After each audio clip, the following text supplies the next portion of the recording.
Do you know what perfect pairing is? Peanut butter and jelly. But what about a perfect pairing with your strength and fitness goals? As a proud athlete and ambassador of Legion Athletics, Legion has the most research-based supplements that can enhance every aspect of your life, literally. Need better at work? I take Legion Ace nootropics to improve mental clarity, focus, and stamina at work. Need better performance while working out? I use Performance Surge 30 minutes before training. It not only enhances power, strength, and endurance during my workout, it also improves immune function, lowers stress and anxiety, and protects against neurological disease such as Alzheimer's. If you check their website, each product is specifically dosed according to research with no additives or proprietary blends. They also have a no return necessary money back guarantee. Yes, you heard that. If you buy the product and don't like anything about it, you get a 100% refund, plus you keep the product in hand.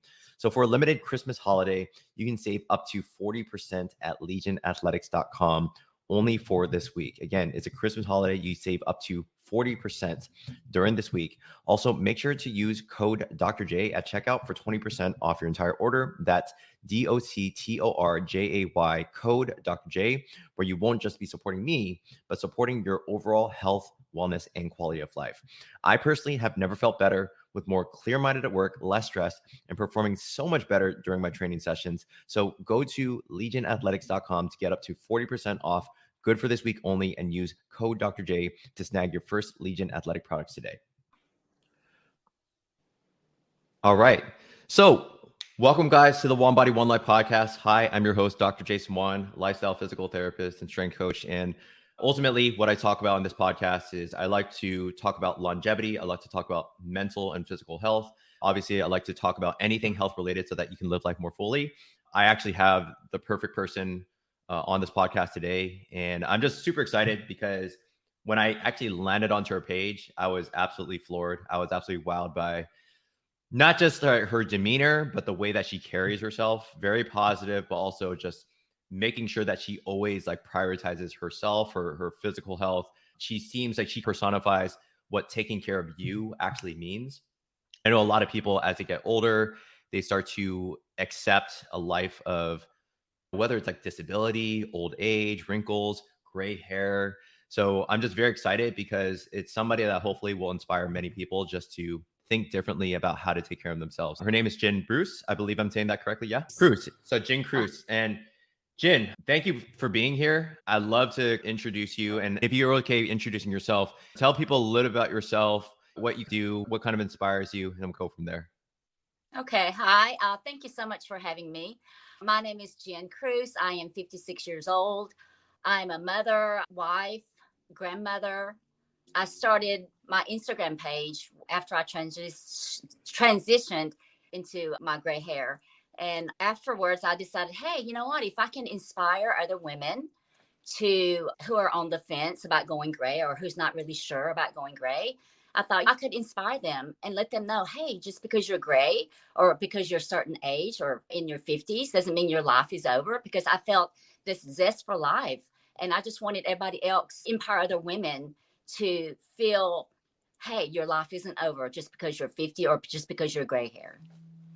Awesome. That's such a great statement, because I know that a lot of people, they start to worry about the gray hairs. I know that some of my friends, even they have, the wives or the husbands, they're starting to develop some grays and it's peeping through the blacks or whatever. Mm-hmm. And a lot of times they're like, okay, I got to dye my hair, or I got to do this. I got to do this. And it's like almost like they start to either hide what's actually showing versus embracing things. And I really appreciate that about you. So I don't know, like what, can you explain a little bit more about not just what inspired you? What was maybe like a turning moment for you? Was there something that said, hey, this is a time where like I really want to start accepting who I am or start taking better care of my health? Do you mind just sharing a little bit about your background in that? Yes, I really, first of all, I got very tired of coloring my hair. It was like every 2 weeks. And I tried for maybe a year to just color my hair. And I thought, oh, not color my hair. And I thought, and I would go for maybe a week or two and I go, what was I thinking? I could never go gray. But then I think what the turning point was when I became a grandmother. I never expected to become a grandmother. So when my daughter surprised us or told us that she was expecting a baby, I was really shocked. It's like I wasn't even surprised. I was just shocked. And as a mom, when my girls were younger, I worked a lot. So I wasn't very nurturing and I wasn't very emotionally available for them. And thinking about being a grandmother, I thought, you know what? I want to be more to my grandkids. I don't want them to think, oh, all I do is work. I want to be there for them, give them my quality attention. And so I think that's probably like one of the turning point of trying to take care of myself better, because I wanted to be there and I wanted them to think that I was a cool grandmother. I want to be out there playing with them, running around. That was very important to me. So I guess that's like the turning point. No, I guess just turning 50, but then becoming a grandmother was a big thing. And yeah. Awesome. I think that a phrase that I always use is self-care is not selfish, right? So a lot of No. times we're sacrificing every ounce of ourselves for the sake of other people. And another thing that I always talk about is what are our four pillars, four pillars of life, and just what kind of gives us purpose. So one is like our health, our physical and mental health. We'll definitely talk a lot more about that because I know that you can speak a lot of value to our audience about that. And then there is our wealth. So don't get me wrong, like money's not everything, but it's something that we need in life. Our wealth, our financial wealth, or health. And then we have our relationships. So that's something that you just talked about, how you wanted to be more emotionally available for your children, your grandchildren. But also, yeah, in terms of what motivates you, likely part of it is your family and how you want to take care of yourself. And then purpose, right? So it's having purpose. So if those four, family, health, relation, wealth, as well as purpose, if those four things aren't clicking on all cylinders, then a lot of times our quality of life starts to suffer. So maybe we can just talk about that first and talk about your relationship. So what does being a grandmother mean to you? How do you feel like you've taken on that role, and how have things been going on in your own life? It's been great. I think it's like being a grandmother just really opened up my heart, because I felt like I had a wall up as far as with my emotions. And so when I became a grandmother, it's like it just opened up. And I was like a little kid playing with them and being curious and learning what they're learning. And so it was all new to me. And just being a grandmother, I didn't really get to be there for my daughters and was a mother to them like I wanted to. But at the time, that was my purpose at the time. So I don't regret it, but at least I can change where I go from here. I can change the way I spend time with my grandkids. And even with my daughter, they know that I've changed, that I'm a lot more emotionally available for them. And hey, I'm not perfect, but I do my best. I'm very mindful of what I do with them and the things that I say. Mindfulness is absolutely key, right? Because if we're not being mindful, a lot of times we just let life just take us on a roller coaster. And then before you know it, 10 years have passed by. But being mindful, present. One thing that I say on my podcast, or I've said before, is so I'm not where you're at. So you have grandchildren and a daughter. I'm 35. So I have like my newborn. She's only 7 weeks old. I have my 2.5-year-old. So right now, just like making sure that my business or my podcast and things, like I'm very busy. We both have some sort of presence on social media. So we have to continue to inspire people. And that's part of our job, right? But at the same time, our other job is also just being an available or a subservient grandmother or mother, or like a father for myself. Because when we're not available, again, life just passes us by. When we're not embracing every moment, the first time that your granddaughter or son takes their first steps. And imagine if you were just on your phone, like filming something, right? And you weren't actually like there. Another reason I felt like I was on autopilot when I was younger, just doing what I needed to do. I really didn't have time to really think and reflect on life. But I just feel like that was my journey then. And people can always change. And I'm testament to that. Because people that knew me before, they're like, oh my gosh, you're not the same person. But yes, it's just, like I said, autopilot before, but now it's from my 50s on. I feel like it's just like I've just come out of my shell. Yeah, absolutely. I see things in color. Before it was black and white, but now I see everything in color. And I'm really just enjoying every moment and just being present. And I'm just really enjoying my age, getting older, embracing, just being content with who I am. Yeah, everything's great. Everything, and just being positive. That's a big thing for me. Definitely. Everything's in color except what you accepted about your hair, right? Do you mind, so if it's okay to share something personal, because I think that it would be great to hear about just like what it was like when you first had your kids, you being a mother, you being on autopilot. What was your sense of, I know your purpose was probably just to survive. It seems like everyone's on survival mode. So I'm in the same way. I'm very aware of it though. So like I take care of my health. I work out 7 days a week. But in terms of how you felt, did you feel any anxiety? Did you feel any sense of like depression or tension relative to where you were today? Because I think it'd be great if even like new moms or moms that are currently in the thick of things can hear your perspective on what it was like to be on autopilot, and what was your sense of like how you felt about yourself? To be really honest, I don't think I really thought or felt when I was younger, being a Mm-hmm. mother. I think it was just, I Mm, was, like I said, I wasn't very emotionally available. yeah. And I guess the things that I did it, not through my emotions, but through my logically. And so I didn't really feel, I just did what I needed to do Got to it. survive. I couldn't, like I said, my daughters would ask me, so how did you do? How did we do when you were trying to potty train us? And I Mm-hmm. would say, I don't know. Maybe daycare took care of it. I have no, Right. you know what I mean? Just stuff like that. It's like a blur to me because at the time I was just working. That was my purpose. Just working Right. all the time and not being available to maybe to my kids at the Mm. time. So, Got it. And I guess a sub question off of that is, now that you're 56 years of age, you're a positive poly all the time, and you're working out, mhm. and you're really taking care of your health, your dogs, your daughters, your granddaughters. You're honestly, I can't put you on a pedestal. So you're the model person, because I think all of us are trying to be better every single Yeah. day. We're trying to be better mentally, physically, spiritually. But if you were to say at 56 years of age and you were talking to yourself when you first had your newborns and when you're on autopilot, what would you, I wouldn't say reprimand, but what would you say to your younger self if you had to give them, let's say, 1 to 3 statements of Uh-huh. advice? Just be more present. Just be Mm, aware of what's going on around you. Maybe love more, show a lot more feelings and affection. Because I mm, grew up in a family where we didn't show affection. We didn't tell each mhm. other we love each other. However, I never felt unloved because we had roof over our head, food on Right. the table. We had families. To me, that was love. Growing up with my girls, you know, I didn't give that to them. And I think my younger daughter probably needed that more than my older daughter, the emotional support. Right. And I think that's why me and her, we clashed a little bit because Mm, maybe she felt like she didn't get the love from me that maybe mm, she needed. But I tell her, hey, I loved you my way. Maybe you needed my emotional support more. But right. at the time, I couldn't give it to her because I didn't know how. Not that I didn't want to, but I didn't know Mhm. how. So, Yeah. And I appreciate you telling me about that. And I think it's good for other people to hear, because we know that like gratitude and love, it does secrete certain hormones, specifically called oxytocin, something that can actually help with cellular aging. So like, it actually has been shown that the more you love, the more that you give gratitude, you actually age less, you age gracefully, exactly what you're mhm, personifying now. And mhm, also it just decreases blood pressure, alleviates tension. So that's something that I've been practicing. I've been going with my wife, like, what's, no, we at the dinner table, what's one favorite moment of the day? And we just share it with each other. And then mhm, what's one person that you're grateful for, either in this room or outside of the room, and why?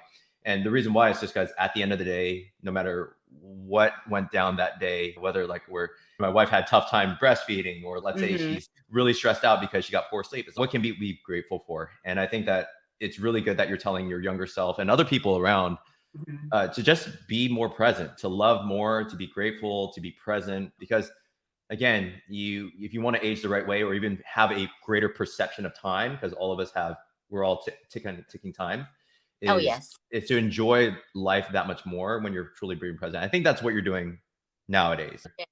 And it's so funny. My husband, he said something one day and it just made me think, what? Because to me, I don't think about my age. I still feel like I'm in my teens. Mm, I have lots of energy and I'm very curious. I want to learn. And he said he's the type who worries about getting older. mm, And so he said, oh my gosh, I'm getting older. That means I'm getting close to dying. And so that worried him. And mm. I just looked at him. I said, really? Because that's not something that I never think about. I just try to be in the moment, just have quality time, be present. So to me, him worrying about getting older and dying, it was just something that I don't know. It was just something new, how people can think so differently, different perspective. Definitely. The worrying in itself causes part of the aging, right? The more you Oh, worry yeah, about dying, it's definitely. probably going to happen faster, right? Yeah, he's a So worry wart. I always say I'm very thankful for my husband because he worries for me because I don't worry. I just go with the flow. I don't worry. Hey, yeah.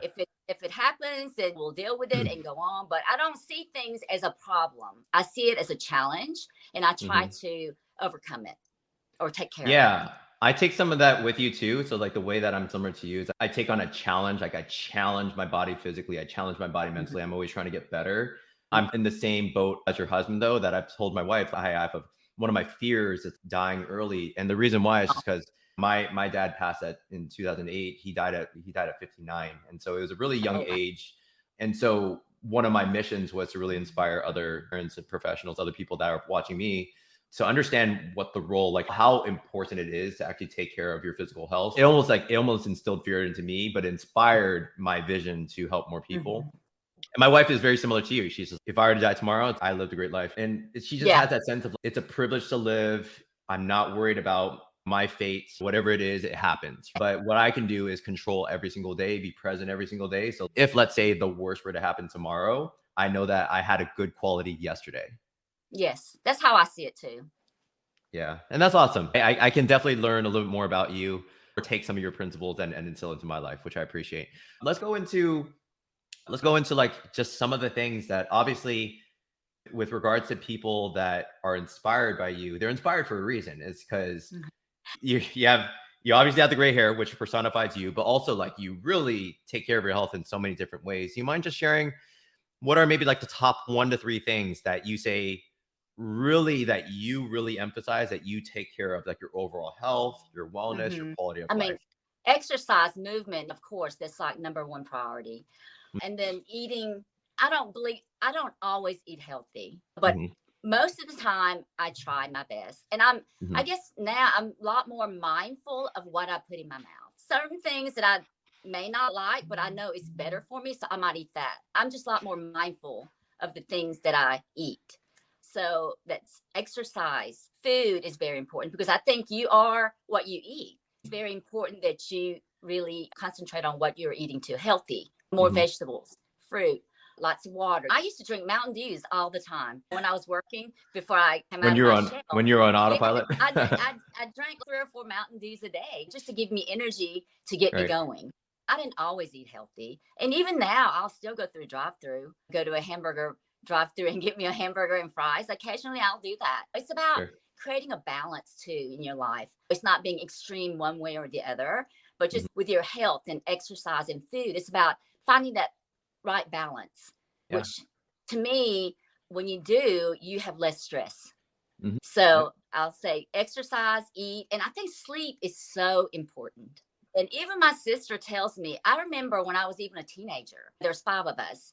And Mhm. I was the one that would always say, I got to go to sleep because I have to get my 8 hours of sleep. And I remember I would be the one getting up, getting ready, and screaming at everybody, get up because they stayed up late or whatever. But I think sleep is very, because if I don't get enough sleep, I know I'm crankier. I Mhm. can't think clearly. My skin doesn't look good. It looks a little more Yeah. saggier. There's so much benefit to getting enough sleep.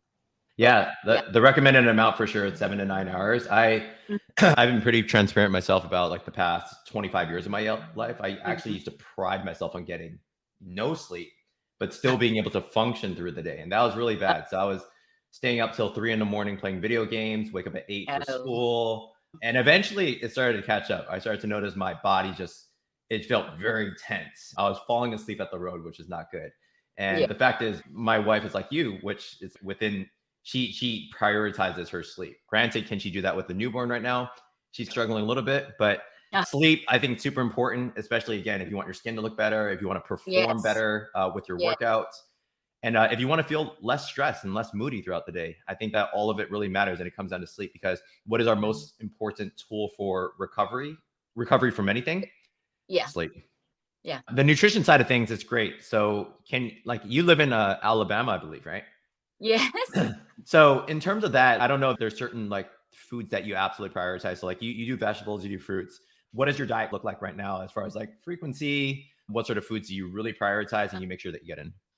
Yeah. I get a lot of questions, but I don't, like I said, I'm not very extreme with my food either. I don't ever I've never put myself on a diet because I think that's putting stress on yourself. Agree. I like variety of food.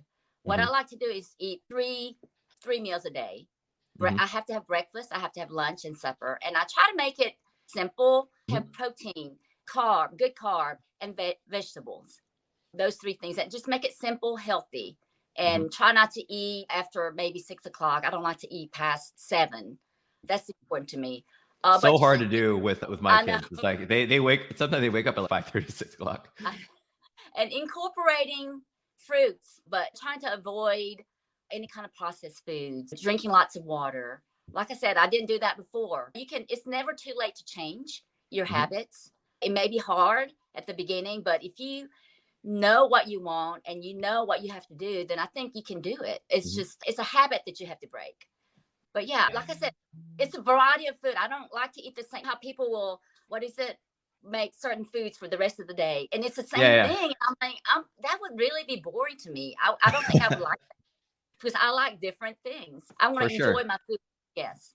Yeah, for sure. I think people can definitely learn from you in terms of the almost like the anti-dieting approach, right? Because diets create like way too much restriction to the point where eventually when you're off the diet, you binge after. So you end up just losing your results anyways. But you live a life where it's more, you enjoy your foods, you get a variety of things, you switch it up once in a while to the point where, but also at the same time, when you're switching it up and you're enjoying your foods, you're happy about the foods that you put in your mouth, you don't binge later and you don't also you don't crave things after. So in some ways, your body does adapt to a certain level of food that satiates us and makes us happy. People don't really think about that because, again, like emotional eating. So what makes us happy is maybe like the Oreos and like the ice cream and eating all those things and maybe the occasional hamburger.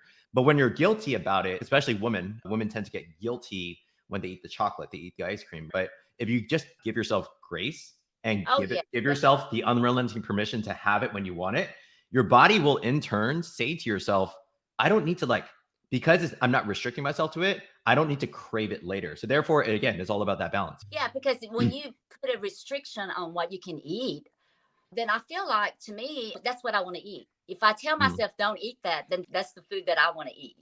Yeah, I don't like to put any kind of restriction, just be mindful. And what brings me joy, I realize more than anything about food, is when my plate is colorful.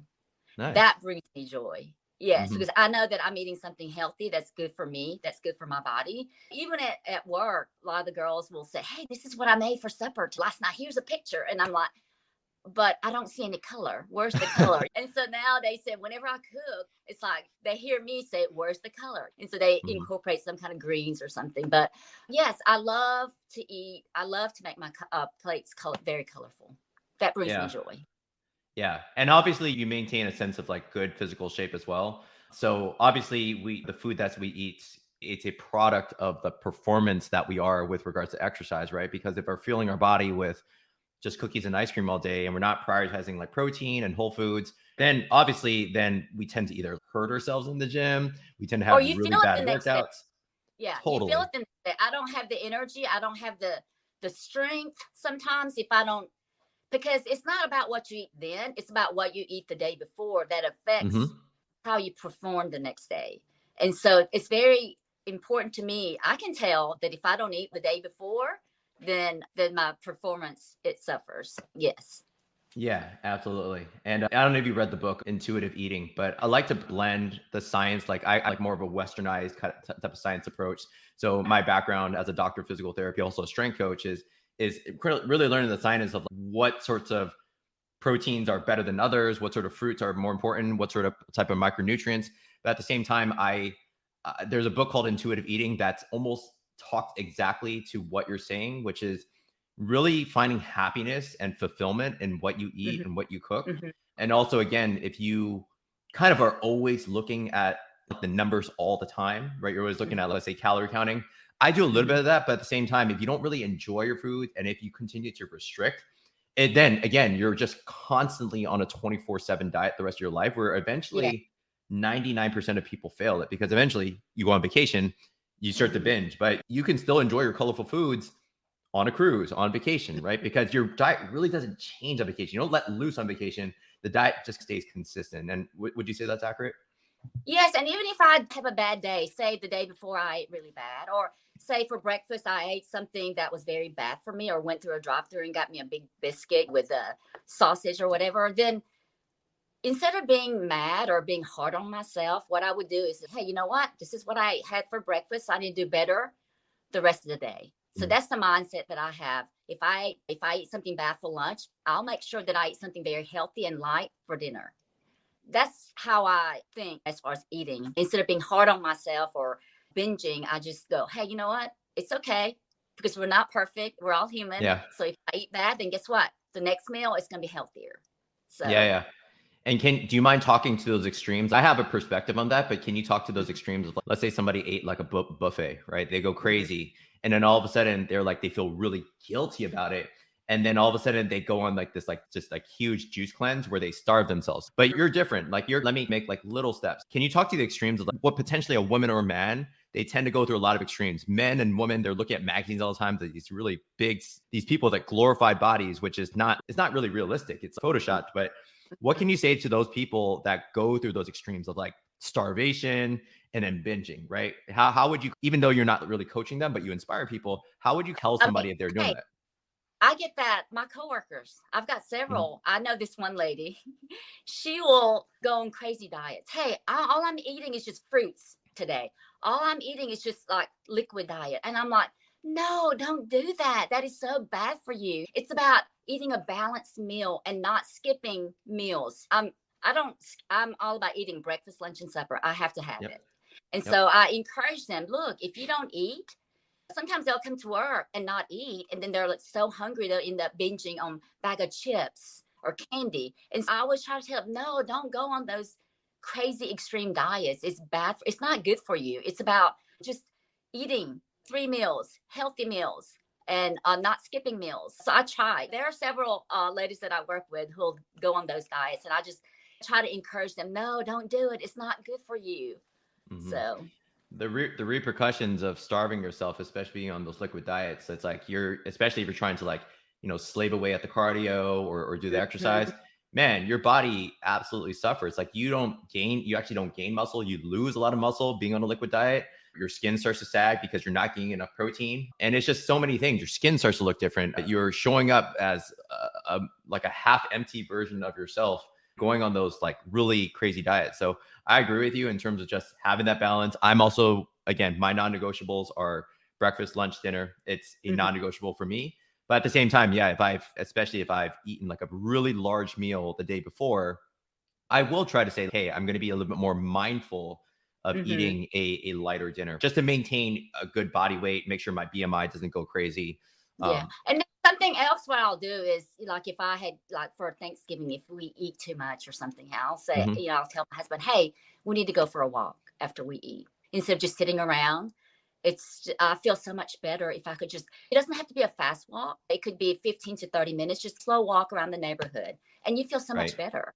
Yeah. The benefit, we haven't even hit on that, but I bet Alabama gets some good sun. I don't know where you live, Oh, yeah. but It's very hot and humid here. So.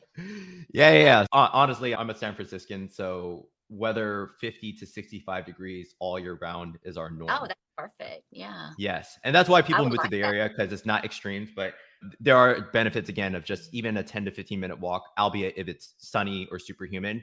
Just getting a little bit of sunlight into your life, it alleviates mood. It converts some of your cholesterol into vitamin D, which then helps with like bone absorption. So actually getting sunlight and going outside not just alleviates mood, but it decreases your blood pressure, improves your blood lipid panels. And again, like if you don't get that in, you tend to be more lethargic. So like how often would you say that you do get outside of your kind of your fitness routine? How often would you say like you get outside or take breaks away from every day working? Yeah. I'll get out every day. I love the sun. I love the outdoors. Of course, on the days that I have to work, I may not have time to go out. But if I'm not working, I'm outside. Not all the time, but I'll make sure I take the time to be outside for 15, 20 minutes, whatever. If I have grandkids, we're outside all the time playing. Very nice. What's your take on just how, I guess if we can segue into like the fitness side of things, physical exercise, you mentioned that first. We can talk about your kind of like the training that you do. I've seen you do some amazing things, right? Great squat mobility. I'm proud of you. I'm like, girl, like that's a good squat, right? That's a deep squat. Because some people can't get that deep, right? And then you're doing like snatches with barbells over your head. But at the same time, I think one of my deep reasons why I work out so much is because, again, my story is, given that I've had some tragedies in my family, is that I really take care of my health so that I can do a lot of things with my kids. I can play with my kids for 4 hours in the playground and not have my back hurting at the end of the day. So what's your kind of take on like how when you're with your grandkids or kids at the playground, how does your fitness translate into a better quality of life or better, like just a better sense of overall wellness, the ability, the capacity to keep up with them? Oh, yes, because you're over there running around, going up what is it? Those gym, The stairs, the ladders. yes, just everything. I'm not just standing there just watching them. I am engaged. I am doing things with them. So that is very important to stay healthy and fit and be able to move around and run around and keep up with them. That's very important to me. Yeah, for sure. What does your fitness and training look like? I'm just curious because you see these occasional posts, then you'll make a reel. So like the reels like, oh yeah, you're showing the gray hairs. That's what personifies you again. Uh-huh. What does your training look like as far as like frequency? Do you have a coach or what do you do? Yeah, I do CrossFit, and my daughter introduced me to CrossFit, and she knew I liked to be active, and I really wasn't in. I used to take occasional aerobics class or do workout here and there, but I was never really consistent with any workout. But I was always active. Even with my job, I'm on my feet 10 hours a day, so it's Right. not like I'm sitting down. She told me about it. I said, "Oh, I don't know," but then when I finally went, it's like I was hooked. I just like the variety. And it was something new to me because I never used to lift weights. So Right. that was something new. It intimidated me a little bit at the beginning because I'm like, oh, I don't know. But I loved it. It just gave me that adrenaline. It made me feel good. It wasn't just about the physical health, it was about your mental health as well, because I felt so much better, not just physically, but mentally as well. But yeah, I work out. Depends on my, work schedule, but usually between 3 to 4, sometimes 5 times a week. It just depends. And CrossFit, sometimes you do workout with weights. It's cardio, it's body weight. And the way I've progressed, you should have seen me, at the very beginning. I wasn't even able to lift like 65 pounds or whatever, but I've come a long way and I'm very proud of where I am. And I'm still learning. I don't know how to do everything. So I will modify, and I don't mind modifying. It doesn't bother me because I still get a good workout. And yeah, so 3 to 4, 5 times a week, just depends. And I'm not hard on myself, but it's at 8:15. It's very important to have that routine. And so I'll go at 8:15 class and do my workout. And that way I have the whole day to do whatever and feel good about what you did. You've already got something out of the way. You took care of yourself. And then Right. you have the rest of the day to enjoy it or do Yeah. whatever you do. I love it. And obviously our pages are similar in the fact that we both do like one of the things about our health is we pick up a barbell and we lift it up and down like that. That's to me, barbell and dumbbell training, it is actually the ultimate medicine for people over the age of, even for people in their 20s and 30s, right? If they start good habits then, it's just much easier into their 30s, 40s, and 50s. You preserve more muscle mass as you get older as well. So for you, considering that you started, when did you start CrossFit or start weight training? I was 47 when I started CrossFit. And I really do believe that starting CrossFit and building muscles has really helped me also, I guess, transition into like menopause because I haven't had any kind of symptoms. Severe symptoms, yeah. No, I haven't had any noticeable symptoms. I've always said I'll probably on hormone like my mom. She had very severe symptoms. So she was on hormones for a very long time. So I just thought, oh, okay, when I get older, I guess I'll just have to be on hormones too. So I'm not against it. But how was her exercise? What do you feel her, what was her sense of habits around exercise? She was very active. She had her own garden. She had her flower garden. And even now she's 85 but she's very strong. We can do arm wrestles and she can still win because she's very strong. But yeah, she was very active. She was very active. But yeah, she did have severe like hot flashes and stuff like that. So she had to be put on hormones. Got it. Yeah. I find that I want to maybe do the research on that and maybe touch base with you on another time, but I'm curious to see how weight training just helps so many things. For one, there's a study that shows that consistent weight training over somebody's life actually decreases your chance of dying of anything by 32%. That's incredible. It's called all-cause mortality. So I do find that maybe it's just a correlation for you, but when you went through menopause, how weight training can help with the symptoms or lack of symptoms that you're currently are. Because if not for weight training the past 9 years, do you feel like it might have been different? Yes, I think so. I might have started having hot flashes. I'm not sure. But I think it made a big difference in the age where you're supposed to go through menopause. No, I feel so much better about who I am. Like I said, I feel like I'm still in my teens. I feel great. I have zest for life. I've just so much positivity in this world. Just around, you have to be positive, and Right. it just makes the day go better. It just sets Absolutely. the tone for the day. So Yeah, yeah. Just going like relating back to like your CrossFit, I assume it seems like you go to a gym for that. What is the importance of just I had a couple words because like when you were saying things, community and consistency, two yeah. C's, right? So what do you feel is the importance of being in a community specifically for exercise? And then what is the importance of kind of like consistency and always being able to show up? Community, because you're there. It's like a family. You motivate one another and you have fun. That's just as important too. It's not just about working out, but Right. it's about having that relationship and having fun and just supporting one another and being there for one another. That's a big thing too. It's not just about going over there, working out, do your thing and come back, because your life just means so much more when you have community and people that you can get to work out together. So that's very Hmm. important. Yes. Hmm. And then what can you talk a little bit about like just the consistency aspects? Because again, just to tell you the statistics, it's like 85% of Americans do not have a gym membership.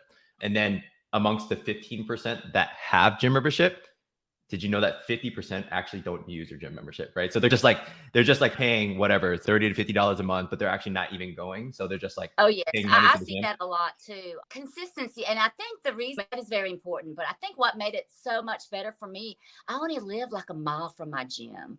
And so that That's made it so nice. better. So I think You could run finding there. some, finding some, I can actually run there or walk there, right? So finding a place that's close to you, that's accessible, easily accessible, I think that is very important too. Hmm. Because if I had to drive 30 minutes out of the way to go to a gym, maybe I may not go as much or maybe For as sure. consistent as I should be. I have no excuse. But consistency, you have to, some days are going to be better than others. Hmm. Main thing is consistency and not giving up. Just anything in life, just don't give up. Some things are going to be hard. Some days are harder than others, but it's about just keep going. Doing this for you. It's Yeah. what's important. You're spot on with something that I teach to my clients is actually habits. And habits, Mhm. there's laws of habits. One is make it easy. So if your running shoes are in the closet and it's like way up high in the closet, the likelihood is it's out of sight, it's out of mind, and it's hard to get there. But if you put your running shoes right by the stairs, you're going to walk by the stairs and be like, oh, I should put these on. Another thing that you said is 1 mile away, right? There's so many of my clients that they have some sort of inconsistency when they first start off because their Mhm. gym is 20 minutes away or they're stuck in traffic to get there. So Mhm. either one, you do something like Jin, which is have the gym 1 mile away. So there's really not a lot of excuses. Or two, home gyms are very accessible nowadays, right? People are buying dumbbells and squat racks for their home. And that's exactly what I have in my house. My whole garage is a flat out like a full gym. And so I have no excuse. I just walk downstairs. If my baby starts screaming, I can hear them from upstairs and I can just go straight Yeah. back up. And then I guess the last part of habits is like laws of just in general, like convenience. So the less resistance you can make towards doing something, the Mhm. easier it is to remove unwanted ones, right? If you had a bad Yeah. habit with watching TV, dude, try taking the batteries out of the remote and put the batteries in a closet and then put the remote somewhere else. Like you will watch way less TV doing so. Oh, yes. It's like my husband, he wants to move to our lake house, which is like 30 minutes from everything. And I said, that would be nice to move somewhere where there's water all year long and it's just really nice scenery. But I said, it is not convenient for me. That means I Right. won't be able to go work out and grocery store Yep. is too far away. I'm all Yep. about convenience. And so Yep. I said, right now, no, I don't see that in my near future. It would be a place to go maybe on the weekends, but it's not some place that I want to live because right now I'm all about connecting with people, about Hmm. interacting, about things being accessible. Hmm. So I think that's very important to me where I am right now. Because Yeah. used to before, I was very non-sociable either. Just, hey, I don't need to, I can't really I'm tell. cool Are where you I sure about am. that? Huh? I really can't even tell. Oh, There was a point in your life where you're non-sociable. Oh no, it's hey, I didn't have a lot of friends, which that was fine with me too, but Hmm. social settings really made me very nervous. My husband was the one that was more sociable, so I just followed along. But it's like our roles have switched and I'm the one that's talking and engaging and interacting with people more. And who are you? But I feel like there's so much to tell, so much to learn, I love hearing people's stories and what they're about, because I feel like for so long I've been just behind the scenes and just doing my own thing and just working all the time and not really reflecting on things. Right. And so right now I feel like I just came out of shell, and there's just so much there to do for as far as life. I'm just very excited. Yeah. That's why ultimately I have you here, because the fact is, even just this 40 minutes of us talking, you've hit on such great points. One is like the actual things that you have to do, namely think about you mentioned sleep, you mentioned the nutrition, having colorful foods, you mentioned the role of weight training community, but you also mentioned a couple more holistic things that I think people really didn't get from. And I want to just say it out loud. One is you really reflect. You really reflect on what your day-to-day looks like, what your life kind of looked like then, having gratitude now, and then also awareness. I think you're somebody that actually is very aware of what you eat, what you do. You're very aware of just the community around you, having fulfillment in that, just being more present. So I think that reflection and awareness, that's something that even at age 35, again, you are my senior and I'm still learning stuff on this podcast as we're talking right now. Hey, look, But even before the age of 50, right? Like 50, yeah, I was like, I didn't think like I am doing right now. Before then, it was all about, I don't even think somebody said one time, I bet you're a deep thinker. And I don't know if that just made me start thinking, but I said, no, I really don't think. I just go with the flow, do whatever I need to do right then. So I don't know if that was something that made me, hey, wait a minute, I am not a deep thinker, but I don't know. It just changed everything. So yeah, again, just being able to reflect on past circumstances or the things that we did, not having really necessarily regrets for it, but just being able to embrace the fact that we're all just trying to be better versions of ourselves. I think that's just so yeah. important. And the awareness, one thing that I always say to my clients, especially because that back in the day, jobs used to be just very blue collar. It was all about just construction work, much less computers, much less smartphones. Now you've seen the transition where people are sitting on their butt 8 to 10 hours a day. That's the majority of people at a computer. I think it's a slow kind of like decaying environment where if we're not really prioritizing your health in other aspects, all the constant sitting at the computer will eventually weigh on your health in the long term. But And I think my husband was really shocked because I always worked 40-hour week for 30 something years. I've been with the same company for a very long time, and I've worked 40 hours. And I guess I love my job, and my husband always thought that's what I was going to do as long as I could. But I've decided, hey, you know what? Life is too short. I've got grandkids. I've got different priorities. Things change. And so I just told him one day, hey, look, I'm cutting back. And that really shocked him because he thought I was always going to be the one working 40-hour weeks, just working all the time. But I said, you know what? To me now, there's so much more to life than work and money. You got to be content with where you are. Right. And I work less. I feel like my life is so much busier too. It's just it's quality life. Filled with other things that actually fulfill you. Yes. Yes. When you cut back, when you talk about so many people in the world that are driven by money, driven by finances, they get very almost like scared or depressed or anxious when they see that there's not much left in the account. Yeah. Tell me a little bit about maybe like your kind of like your relationship. Everyone has a relationship with finance, whether they like it or not, bad or good. What's your kind of relationship with finance? And do you feel like there's any form of like certain stresses that you put towards it? Do you think otherwise? And what's your kind of take on the overall relationship there? I always tell people I come from a very humble beginning, but I never realized that I didn't have a lot of things that other people might have. I didn't have the best car. Like when I turned 16, my father bought this old station wagon that I drove, but I was thankful for that. So I didn't grow up thinking, oh, why can't I have that? Or why can't I have this? So I was very happy or content with where I was. Whereas my husband, he owns his own business. So he's always trying to find ways to make extra money. And so he ended up just doing this side job. It opened up a side business, but it was creating a lot more stress to him because he had his regular job plus the side job. I told him, I said, it's not about money. It's not about, we're not rich by no means, but we are comfortable. And so I said, it's not worth it for your stress and headache. So I said, I think you're making a good financial decision by closing it down. But I tell them all the time, hey, life isn't about money all the time. It's about having that quality of life, that less stress.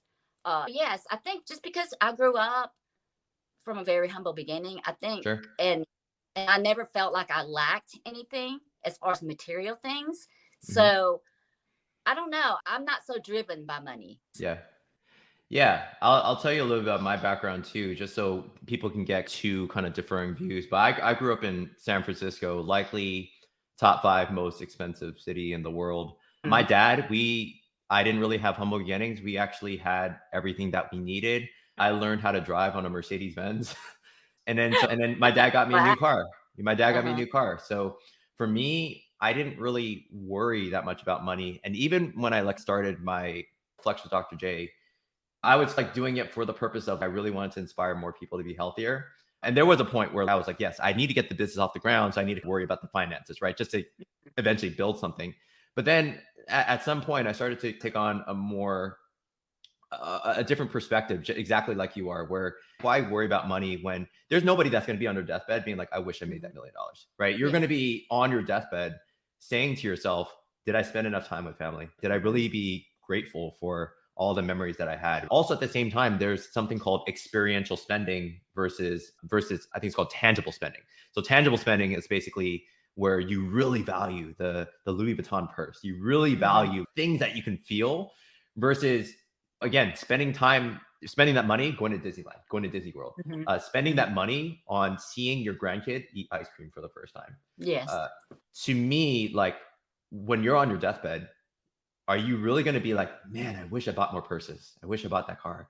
Or are you going to be like, I wish I spent more of my time, my money, my finances on things that made my life more fulfilling?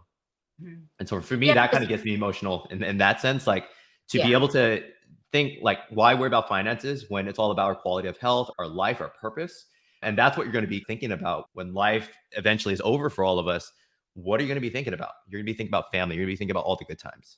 Yeah, because I think about my father when we came over here from Korea in 78, and they worked hard. They worked at a chicken plant, cutting up chicken, packaging it. And he's always, told us, hey, make sure you go to college, make something of yourself because you don't want to work like us.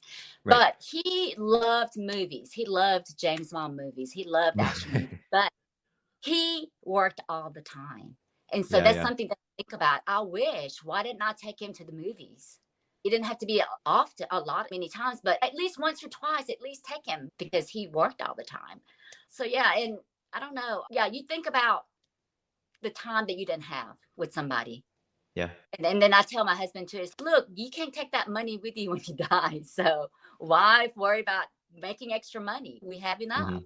Do you ever think in terms of that? I have maybe a little story to tell, but do you ever think about when you do reflect and you're more aware, you're definitely more aware at 56 years of age than you were when you were on autopilot. But do you ever reflect on having any sort of, whether it's regrets or things that you could have done differently when you were in your 30s, or let's say people that are currently at my age, 25 to 40, right? Do you ever have any regrets about the things that you could have done or any of that? Or do you just live life?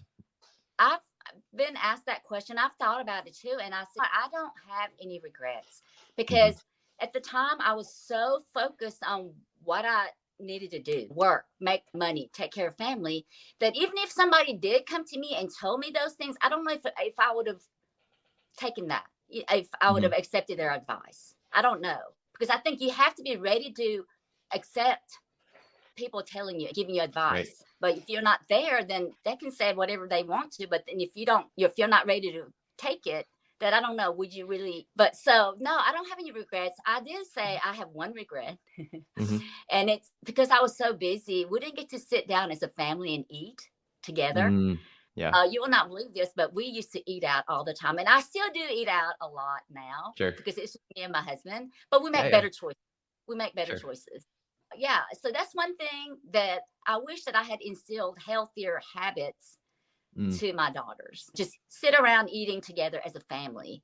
So that's that's one thing that I regret. I'm not hard on myself. Hey, that's who I was then. Hey, you can you can be different from now on going forward. Yeah, that's the thing. But as far as how I was or what I could have changed, no regrets. Yeah. And I think it's just a great reminder. I'm really happy that you told me that. And the fact is like that you're telling people now, hey, that was maybe your one regret. And that's actually something over the past 4 weeks that I've really instilled being more present at the dinner table. So I kid you not, like you saying that is exactly what I've been thinking about the past 4 weeks. So 4 weeks Mhm. ago, I was like looking at like my business stuff. I was like checking my finances and checking other Uh-huh. things like at the dinner table. And Um, my kid would actually notice it. My kid would be like, "Hey, daddy," like he wouldn't say get off your phone, right? He yeah, didn't have that type of, but he can feel it. He'd be like, "Oh, dad, can I get a phone too?" So he's worried yeah, about, "Oh, can I watch a show or can I do that?" And then what me and my wife said is like, "Hey, why don't we try to limit? Have the dinner table just be us four, my kids sleeping, my other kids sleeping, but us mhm, four, phone free, just talking with each other." yeah, And my son just immediately, we thought, oh, he's addicted to phones, but realistically, he really just wants like our attention. So when we're talking and we're like embracing him and we're like making faces at him, it just makes every single day feel that much better. And again, I talked about how we end the day with gratitude. We asked what's our favorite moments. It's kind of like a non-negotiable now. Again, I appreciate the fact that you're telling me that because that's something that I've really been focusing no, on. because whenever I have the grandkids over, say for the weekend or whatever, Mhm. I do not look at my phone. So even though I Awesome. have social media, Yep. that's Yep. something that I just put away. That's why I don't do a lot. I mean, I don't really collaborate with a lot of people because I enjoy what I'm doing, but I don't want it to be like a job that I Of have to course. do. And I don't want my social media to take over my life either. So yeah, whenever they're with me, I put my phone away because I want to give them my quality, my one-on-one undivided attention. That's very important to me. So Yeah. yeah. So important. I know that we both have social media. We both have at least a few hundred posts. So we spent time there. No doubt about that. But Yes. for a specific purpose, obviously. But I think we both are in agreement with what's really more important. And I'm inspiring people to move more, but also I really value my family time. So Yes. do I pick the post? Do I pick the post that I could have posted? Or do I Yeah. pick the time that I could have just been 15 minutes just getting on the floor and roughhousing with my kids? so Yeah. much so much more important than what people's like perception of importance is, which is it's about social media, it's about like Mhm. scrolling mindlessly across. And I look at it as if, like, if a paparazzi or somebody were following me, would they want to see me like on social media just scrolling for 2 hours just following my stuff, or would they want to see me like maybe taking care of my health, spending more time with family? I think about that. If a cameraman were on me at all times, would I be proud of myself for like the things that I'm currently doing? Yeah, I think it's all about finding that balance with your workout, with your food, with your family, and social media. It's about finding that balance Mhm. and just managing stress. That's very important too. But Yep. finding that right balance and just be present. Yep. I guess just making sure that, because one thing that I really know about you is you like to have fun. Realistically, you Oh, yeah. you look like a person that just has so much spice for life. And as far as just two F's, like fun and fulfillment, like how important is that for you for your overall quality of life, wellness, health in general? It's very fulfillment is very important. But just every day, just have fun every day. Even when I go to work, it could be busy. It could be there's so much stress in our jobs. But I try to be very positive because Mhm. as a leader, because I, as a pharmacist, I'm the leader for that day. If I'm the Right. only one there, I have to set the tone for the day. Right. And since we're going to be there together for 10 hours, more than what you would spend with your family, why not have fun? Why Right. not be positive? Why not? And so, yes, fun and fulfillment and enjoy what you're doing. Like my job, helping others or just inspiring my coworkers, whatever. So fun and fulfillment is very important. Hmm. Yeah, in terms of the quality of life type of thing in regards to your job, I know there's a lot of people out there that they don't enjoy their job, they regret it, or they have a boss that kind of breathes down their throat all day. I thank God for just having a job that's just so damn fulfilling. To be able to see my clients get stronger, feel better, to be able to do things that they couldn't do, like they couldn't Mhm. pick up their kids and now they can because of strength training. That obviously is just very fulfilling for me. I know that for my advice for people that maybe you don't have a job that's, let's say you don't enjoy it as much, is to still find fulfillment in giving value to your coworkers and to embrace different parts of your life. Maybe you don't say like I get to work with clients or something, but to find just certain fulfillment and joy in what you do. And maybe you're saying to yourself, I do this job so that I can provide for my family and find fulfillment Mhm. there. I can create more experience with them. I think it's just, again, it's all about perspective. Oh, yeah. And And I then think, I get inspired too, because I get to see a lot of older people in their 60s and 70s and 80s. yeah, A for lot of sure. times I'll go, hey, if I see somebody who's so positive and have zest for life, I'm like, what is your secret? Because I want to learn too. And so I get to engage with them, or Yeah, I'm yeah, there helping pick out a cold medicine. It's just something. So I get a lot of fulfillment out of work. yeah, And even though, like I said, some days are tough, I'm always thankful that I have a job. yeah, You yeah. got to. For sure. This was a preset question, but it's like one of my last ones. What amongst the many things that you have given just so much value, I feel like this is one of the absolute best interviews I could have done in terms of like how you've Thank lived you. life. And such a natural too. You don't do this often. But here's a question. What secrets or hidden tips have you not shared? Like what's something that Jin Cruce specifically does that allows you to live more gracefully, right? Oh gosh, I don't know. I try to tell people, I try to show them what I know or tell them what I Mhm. know, because I feel really good about where I am and how I view life. And I want other people to see it too and Mhm. feel it. Again, sleep, get enough sleep, self care. That's so important, because if you don't love yourself, how can you love anybody else or take care of anybody else? So, Yeah. self love, of course, movement. So, Mhm. there's really no secret. I try not to keep any secrets if I can. I was just asking, just in case you had, hey, I have this secret thing that I get from the Uh-huh. farm. No, I'm just kidding, but I do take I do take some supplements, there you go. B complex with C, vitamin D, vitamin E, calcium. So Yeah, I don't know if it's helping, but I take it every day. So absolutely. Cool. I think that we have that same viewpoint on just living holistically and taking care of the basics, right? Sleep, yes. nutrition, exercise, fun, fulfillment, awareness, Mhm. reflection. Gosh, I can go on for days in terms of the many topics that we've talked about in order to just age more gracefully. And I think, again, I value your time because you really define what it means to like age gracefully. And I know a lot of people are worried Thank about that. So for the fact is you're living it, you're living proof of it, that, you. Mhm. you can accept your gray hairs, you can accept aging, you can still live life. You don't have to have the worries of aging poorly. And again, not having regrets, right? Just having a lot more purpose and spice for life. I think that's just something that I think I can take from you. And I know a lot of people will take from that as well. And have grace. That's something that I really had to learn to have Mhm. grace. It's okay. Don't be hard on yourself. Nobody's perfect. You're gonna have some good days, bad days. You may eat bad one day, not maybe you may not exercise for maybe a week, but that's okay. Have some grace and then start back. Just because you missed a week or ate bad doesn't mean that you're gonna just start eating bad or not working out anymore. So just have grace. I think that's very important. I had to learn that too. So Absolutely. And yeah, and give grace to others as well. yes. And so, anyways, Jin, it's been a thrill just speaking to you. I know that I've learned a lot. I know that a lot of people elsewhere can learn a lot. I think that some things I'm going to take from you is definitely not being as worried about dying or anything. I think that's Yeah. something that I want to work on. Other things are just creating more colorful foods on my plate. I think that's something really important. And fitness, I think that that's like a 10 out of 10 on my box. I do that 7 days a week at all Yeah. costs. But yeah, Uh-huh. the just being more fulfilled. Like when I become a grandparent, I hope to have the same kind of like zest for life and still being able to like roughhouse with the kids and not be Yes. sidelined by my body, Yeah. right? But to instead just kind of embrace Exactly. everything. Yeah. Um, Be involved. Be involved. exactly. Be involved for sure. Jen, if people wanted to just learn more about you and your story and just, or maybe just to be inspired by you every single day, where do you feel like they can find you? The only social media that I have is Instagram, and it's Aging with Style and Grace. I've never had Facebook. I don't have the other ones, but yeah, I have Instagram, Aging with Style and Grace. Love it, love it, love it. And I'll continue to follow. I'll continue to be inspired. I hope to continue to comment and also just continue to keep in touch. I think this was just an absolute just slam dunk in terms of the connection and our values and the way that we live life. And I'm 35 years of age, but still, I hope that when I'm 56, even beyond, Uh-huh. if I have gray hairs, I will accept them. I will not dye my Embrace hair. it. I Yes. know. I'm like, I'm even thinking, oh, do I want to have the gray hair? But even for me, I think that if I ever have that, like I will Uh-huh. accept it with certainty.